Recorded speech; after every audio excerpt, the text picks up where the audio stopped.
My name is Tom Price. I was recently asked for my opinion regarding a proposal to construct a chromite smelter in the community of Coniston attached to the city of Sudbury. And in looking at that, I put together this presentation. And I should add that this entire thing, because I have most of the information on file, has a total cost of under $2,000. Looking at chromium itself, we normally think of chromium in these situations as being CR3 or CR6. There are other species of chromium, including the ones you see there, plus others. CR3 is beneficial to mankind or to life forms. CR6 is very damaging, can cause cancer and ultimately death. So based on that, you have to also look at the overall chromium level. And a good example of that is iron. If you have too little iron in your blood, you suffer anemia. If you get too much in your blood, it can end up being fatal. Chromium is no different, as are any of the other elements. If you have too much, it's a hazard. If it's too little, it's a hazard. So going forward from there, some time back, the European community in 1994 did an atmospheric heavy metal deposition survey of all of Europe. And in the Scandinavian countries, and in fact in all over Europe, the area with the highest chromium in moss concentration, measured in micrograms per gram, was in Tonio, Finland. And the quotation at the bottom, it says, in Finland there's a large chromium polluted area around the Tonio steel mill on the northern coast of the Bothnian Bay. As you can see on the upper left corner, that site had over 7 micrograms per gram of moss. So it's fairly heavy concentration. That's history. In 2013, the Finnish-Swedish Transboundary River Commission did a study to evaluate the contaminant status of sediment and fish in the Bothnian Bay. I haven't included the fish on here, but it should suffice to say that the fish, and they measure the weight of chromium per weight of muscle tissue in perch, was up at or exceeding what is considered acceptable levels. I can't say compliance levels because there are no compliance levels.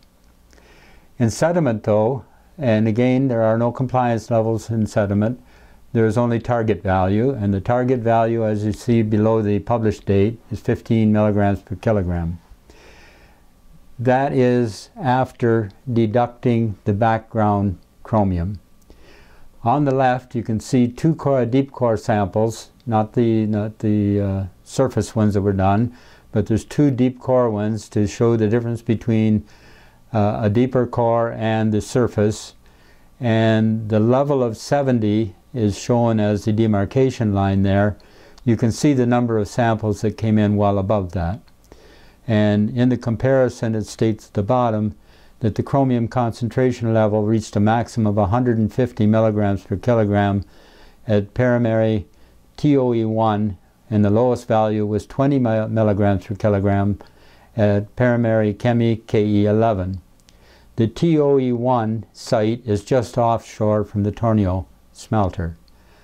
And it says at the bottom, concentration levels in the sediment core exceeded the background value in some samples. And yes, you can see that there. Again, 2013, that's history. In 2017, a report was published by 7 different authors. 4 of those authors were from South Africa, which produces about 47% of the world chromate ore supply. 2 of the authors were from Outokumpu in India, one was from the university in Finland, and the other was from Outokumpu Chrome in Tonio. And the conclusions they reached at the end of their paper are highlighted in yellow. That the literature review proved that ferrochromium production using recognized processes will lead to the formation of small amounts of chromium-6. And then down further, however, even the most ideal process will still lead to some chromium-6 being generated. Although the operability of process options were not discussed in this review, it's important to state that individual process steps can't merely be strung together to find the best overall process to limit chromium-6 formation, since certain processing steps are not compatible with others. And then the final one, since chromium-6 formation cannot be totally eliminated, some chromium-6 containing waste will be generated. So again, that's a year ago. In 2018, earlier this year, a delegation from Sudbury traveled to Tonio. The following published comments summarizes their findings. And generally the portion that is highlighted in yellow there says that chromium-6 is not produced in the process. Noron's processes do not create any hazardous materials out of that process. That's why it's best technology in the world and why we feel comfortable welcoming this plant into our community. All things being equal, there may be some validity to this. Technology changes constantly, there's improvements made, and as I say, all things being equal, there may be some validity. However, all things are not equal. We will get into now some of the things that aren't equal. So chromite processing in Coniston, is it safe? Well, the reference facility in Tonio, Finland is shown here, located on the peninsula down here at the bottom. The town of Tonio is up here. It's about 10 kilometers from the smelter to the town. As you can see, the smelter is surrounded on a huge portion of that by water. That water is seawater. That is the Bothnian Bay, and the Bothnian Bay empties into the Baltic Sea. So that is all salt water. Coming down from the top center, you'll see the river, main river. There's also another river over to the right, over here, bringing fresh water down into the bay. This is what the smelter and stainless steel mill looks like. As you can see in the background, that's the Bothnian Bay, and you can see there's water right up to the edge of the plant. This takes a look at a windrose, and a windrose is nothing more than the direction that the wind comes from, depending on the day and everything else. It also, though, measures the number of hours, and it records the intensity of the winds. So the inner ones are the lighter intensity, the outer ones are the higher, and this yellow one here would indicate a 50 kilometer an hour wind. And that's about the maximum that they see for the Tonio area. The red circle in the center is a 2.5 kilometer radius, or 5 kilometers across. The blue is 10 kilometers across, and the green is the 20 kilometers across, and therefore the 10 kilometers from here to here. As you can see, very little land is exposed to fallout from that smelter. 41% of the winds point or go to onshore destinations. 59% of them go offshore into the water area. This is a windrose in a bit more detail, and this is what you'll find in meteorological reports. And in this case, the total number of hours for each of those petals of the rose are noted on there. And the velocities down here, as you can see, there's very little 60 kilometer an hour winds, then 50, then 38, and gradually decreasing as it gets closer to the center.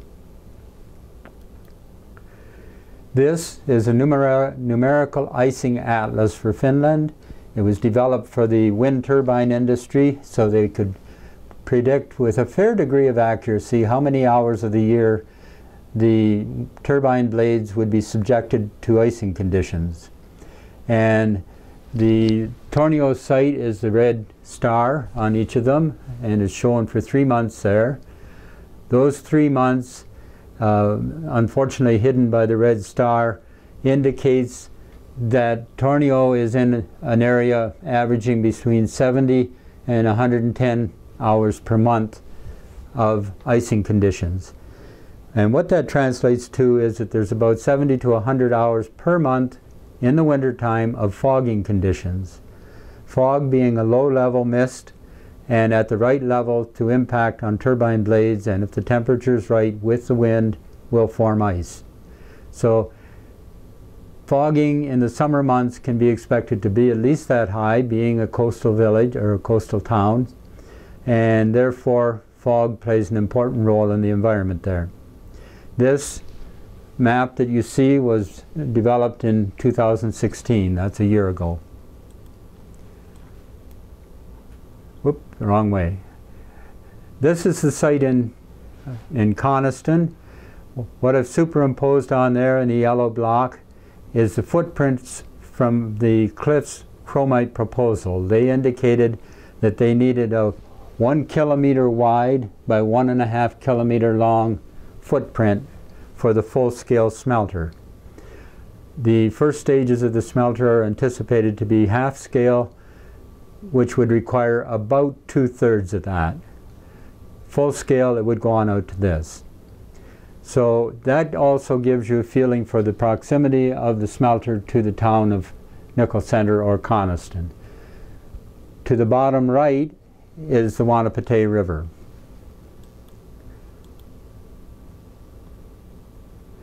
This is a windrose for Coniston. There is no seawater. The only fresh water is the lakes that we have around here. And as you can see from the windrose, the wind intensity at the Coniston site is much higher than it is at the Tonio site. That means particulate coming out of that plant will carry much further, much faster than they do in Tonio. As well, any accumulation that does occur in Tonio, the amount of land that it can accumulate on is limited. Here it will either drop into our potable water supply or it will land on property or land and therefore is subject to accumulation.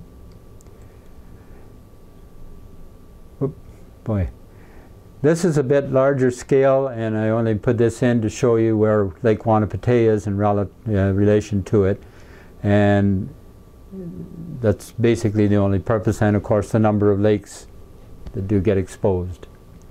This is the Sudbury windrose, and because a windrose is a relatively short time period measurement, I also looked up what the wind direction was on a quarterly basis, and the windrose is in a very, very similar angular position. So this can be considered applicable for most of a quarter and probably the whole year, although I haven't had a chance to take a look at the annual ones. So what did that mean between the two? Well, if you take a look at the Coniston one versus the Tonio one, it becomes relatively obvious that fallout of any dust that does come out of the smelter is going to accumulate on a much larger land area than it does in Tonio. Tonio has the advantage that going into the water, it does get washed away and there's very little accumulation, although it's very significant, but it's minimal compared to having it land on property where it would accumulate and build up. In Coniston, not only is it on land area, as you can see here to the left, this is Ramsey Lake, our municipal water. This is Wanapitei River. Our freshwater intake is out in this area. And New Sudbury, Olive Garson, this is a very population intensive area. The wind intensities, as I indicated earlier, 70 to 80 kilometers per hour at the highest ends here. 50 over there. Why am I pointing that out? Whoop. If we take on the left hand side a source point and we apply those winds that I've talked about, at 50 kilometers an hour, which is about the maximum in Tonio, the particulates from that plant would reach beyond Coniston to Lake Ramsey, Wanapitei, and the Wanapitei River water inlet. All of Coniston is within 2.5 kilometers of the plant. So even 30 kilometer an hour winds are going to hit part of the plant. In Tonio, the 30 kilometer an hour winds would never reach New Sudbury and never reach Tonio in the 10-minute time period. Obviously the wind doesn't stop blowing in 10 minutes, so some will be carried that far. It depends on how long it takes the particulates to drop out of the wind, how long you have to consider the wind strength. I don't believe that that has been done. Why is weather important? Well, nature is a particulate scrubber. Any dust generated out here, as in Tonio, along with the seawater, the vapor coming off it, be it water going up to clouds or whether it's in a fog format, will combine with the dust, and those clouds will form, they will drift over land, and those particles will come back down to land, or if it's over water, back down to water. If the dust particles are fine enough and the water droplets are fine enough, they will act, the dust particles will act as nucleation sources for the water to condense on. When you have fog at a low elevation drifting over a dust source or particulate source at low velocity, fog does not move rapidly, otherwise it wouldn't remain fog. It has time to react with the dust particles and drop some of those dust particles out within a very short distance. With the high percentage of fog in Tonio, very little of the dust that comes out of the plant during fogging conditions would ever reach the town of Tonio. And as shown at the bottom, rain and snow will carry it a long distance. Fog reduces that time and distance dramatically. Boy. I'm not going to discuss these too much other than to indicate that I have compared the two weather conditions, both rainfall and rainy days. Tonio has a much more stable rainfall per day than Sudbury does, and on that small peninsula of land, that results in that land being washed on a regular basis when it's raining. Snowfall is the same thing. Well, we have a bigger peak in snowfall. Tonio has more snowfall over a longer period of time, but there's a mitigating consequence to that when we take a look at the temperatures. The temperatures are such that during those snowfalls, the temperature gets above zero. That snow melts and again washes off the peninsula. Our temperatures, by contrast, do not go through that same curve. So when we get snow in the fall, in November, December, that snow is on the ground usually until sometime in March or April. That material that's come down with the snow accumulates on the ground and stays there as it melts off.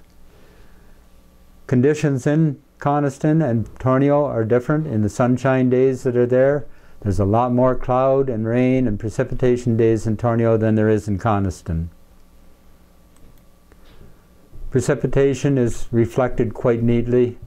You can see the average precipitation in Tonio compared to what we have in Coniston.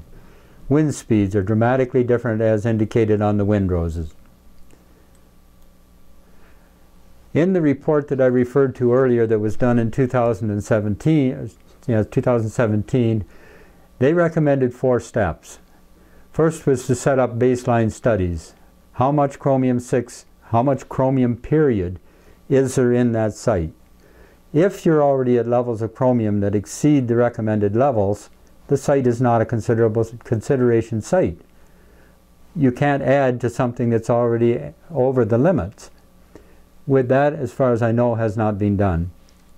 Mining and beneficiation, my understanding from the NORAM proposal is that they will be doing the milling and beneficiation underground at site and shipping, but I'm not sure whether they're shipping a concentrate or filter cake or dry material. That's not obvious from what I was looking at. If it's dry material, that's one thing. It's difficult to contain, but at least you can unload it. If it's slurry and or filter cake, we have to keep in mind that that's coming out of subarctic conditions, and it's a long distance to get here. In all likelihood, that will have to be thawed out before it can be unloaded because of the water content. What will the emissions be from that thawing process? I don't know whether it's been considered or not. Waste management, well, in their report you saw the conclusions. We have to, and they have to take provisions to ensure the waste that's generated is properly treated and or stored. And the word storage in here should be a concern. What are we going to be storing? Is that going to be stored as a hazardous waste? Is it going to be put into a slag pile that can leach over the time period? We need to know that. So these 4 steps haven't been defined in trying to promote Coniston as a suitable site. Further to that, anything that does get built, they're recommending a very rigid monitoring and continuous improvement program. We don't know whether that's been addressed. So in summary, when we take a look at all of the chromium species and the 2 sites, Coniston is not equal to Tonio by any stretch of the imagination. That's even with getting into the health hazards of the chromium-6 or any of the other issues. I personally, at this point, without a lot of extra work being done, have a real hesitation in saying that Coniston would be a suitable site. In fact, without that information, I would have to say no, it can't be considered. I thank you for your patience. I apologize for the length of time I took, but that's how I see it. Thank you.